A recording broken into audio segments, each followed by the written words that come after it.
Welcome to the Stone Age Workshop series. In this series, I'll be heading into the woods to prepare for an attempt to cross the Irish Sea in a DIY Stone Age boat made entirely from waste animal skins and wood. Along the way, I will make everything I need from scratch using ancient methods that our ancestors used over tens of thousands of years to create fire, tools, buckskin clothes, weapons, shelter and food. In this first episode, I will use flint, fungus and wood to unlock one of humanity's oldest and most powerful tools, fire.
Now I've got these three sets of Amadou. This has just been cut and dried. This set has been boiled and then dried. And then this set was boiled in ash and then dried. Let's see which one lights the most readily. I found that all the dried Amadou lights very easily, usually within about 20 seconds. The Amadou that's been boiled is less likely to go out. When boiled with ashes, it performs the best, though only slightly better. These are King Alfred cakes, and they can be used as ember extenders. Once they're attached to an ember, it will also begin to smoulder. If you watched the last episode, you'll know that the owner of the workshop I've been renovating has gone quiet, so I'm on the hunt for a new workshop while also filming this series about the Stone Age. During the next couple of minutes, I'll take you on a whistle-stop trip to Ireland to look at a potential workshop, and along the way, I'll be using a tool sent to me by the sponsor of this video, Plord. This is the Plord Note, the world's #1 note-taking device, and honestly, it's a gadget I didn't know I needed. With just one press, it records everything. It's the size of a credit card and only 2.9mm thick, so it snaps onto the back of my phone in its MagSafe leather case or slips neatly into my wallet. Thanks to dual recording modes, I can capture phone calls with the estate agent or switch to ambient mode to take voice notes whilst exploring this property. First impressions of this, what used to be a cottage, I think. Fairly nice walls actually, except for this wall here where there's a bit of a bow outwards. Roof seems pretty much intact, except for ridge tiles and a few slates here and there. Earth around the base needs digging back. Could be asbestos in these roof sheets here. Walls are flush-ish. Roof is a little bit characterful and bowed. Over here, simple cowshed. Through here must have been maybe a little sort of wagon store. A few slip tiles here and there, nothing too major. I suspect the roof timbers may need some TLC. One of the best things for me about the Plord Note is that it can work independently from my phone, which means I can keep filming with my mobile while Plord records in the background. Later, every word is accurately transcribed, organised by speaker, and it also supports over 100 languages. Plord's AI then turns that into summaries, bullet points, and action items. So when I sit down to weigh up this property, all the key details are right there alongside the original voice recording. And if I ever need clarity, I can use Ask AI to search across my notes or get quick answers in seconds. Plord keeps your data safe with end-to-end encryption and meets top global privacy standards like GDPR here in the UK and similar standards in the EU and US. Let me know what you think of this property in the comments. Now back to the woods.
These are the components for the bow drill. So we've got a handpiece here, which is green hazel.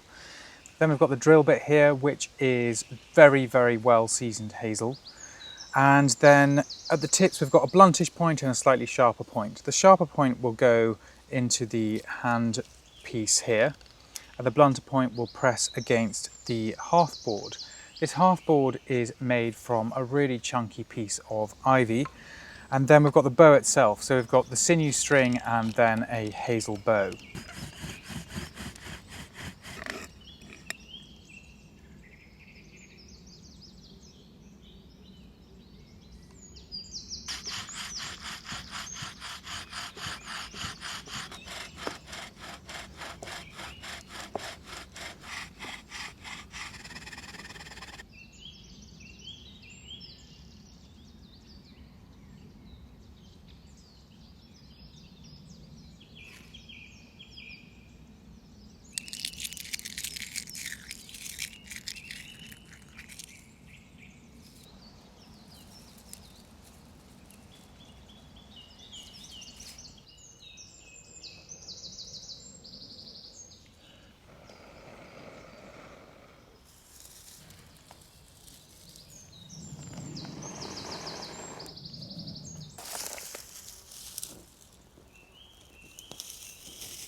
In the next episode, I'll forage clay, sand, and grass from the woodland to build an oven for preserving deer hides to make clothing. I'll also weave hazel rods and tree bark into a smoker, which will be used to preserve food in preparation for the sea crossing to Ireland.